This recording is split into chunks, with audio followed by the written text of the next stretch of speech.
भगवद गीता अध्याय 2 श्लोक 51 से 55 तक। भगवद गीता अध्याय 2 श्लोक 51। कर्मजं बुद्धियुक्ता ही फलं त्यक्त्वा मनीषिणः जन्मबन्धविनिर्मुक्ताः पदं गच्छन्त्यनामयम्। सारांश: बुद्धिमान कर्मफल का त्याग करते हैं, वे विवेक पूर्वक कर्म करते हैं।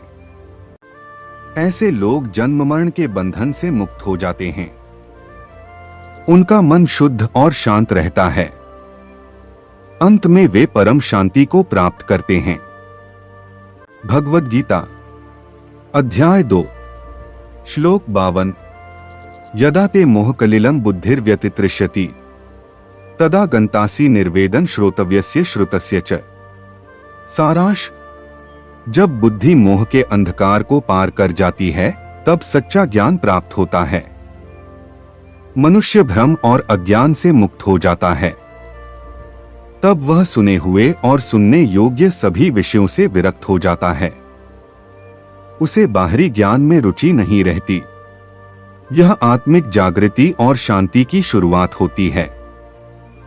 भगवद गीता अध्याय 2 श्लोक 53। श्रुतिविप्रतिपन्ना ते यदा स्थास्यति निश्चला समाधावचला बुद्धिस्तदा योगम वाप्स्यसि। सारांश: अनेक शास्त्रों के मतों से मन भ्रमित हो जाता है। जब बुद्धि स्थिर और अचल हो जाती है तब भ्रम मिटता है। शांत मन में सच्चा ज्ञान उत्पन्न होता है। यह स्थिरता ही समाधि कहलाती है। ऐसी अवस्था में मनुष्य सच्चे योग को प्राप्त करता है। भगवद गीता अध्याय 2 श्लोक 54। अर्जुन उवाच स्थितप्रज्ञस्य का भाषा समाधिस्थस्य केशव स्थितधियः कि प्रभाषेत किमासीत व्रजेत किम। सारांश: अर्जुन भगवान श्री कृष्ण से पूछते हैं, हे केशव, स्थितप्रज्ञ व्यक्ति की भाषा कैसी होती है?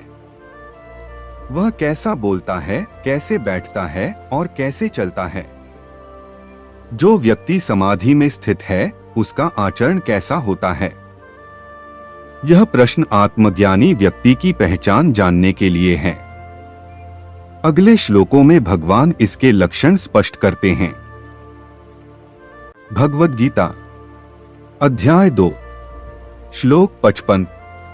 श्री भगवानुवाच प्रजाति यदा कामान सर्वान् पार्थ मनोक्तान् आत्मनेवात्मना तुष्टः स्थितप्रज्ञस्तदोच्यते। सारांश: जब मनुष्य सभी इच्छाओं का त्याग कर देता है वही शांत होता है। सच्ची खुशी आत्मा के भीतर ही मिलती है। बाहरी सुख अस्थायी है, आत्मिक सुख शाश्वत है। जो आत्मा में संतुष्ट रहता है वही ज्ञानी कहलाता है।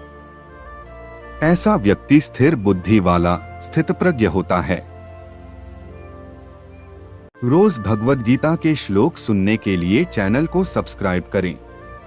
अगर आपको ये श्लोक पसंद आया हो तो लाइक और शेयर जरूर करें। जय श्री कृष्ण।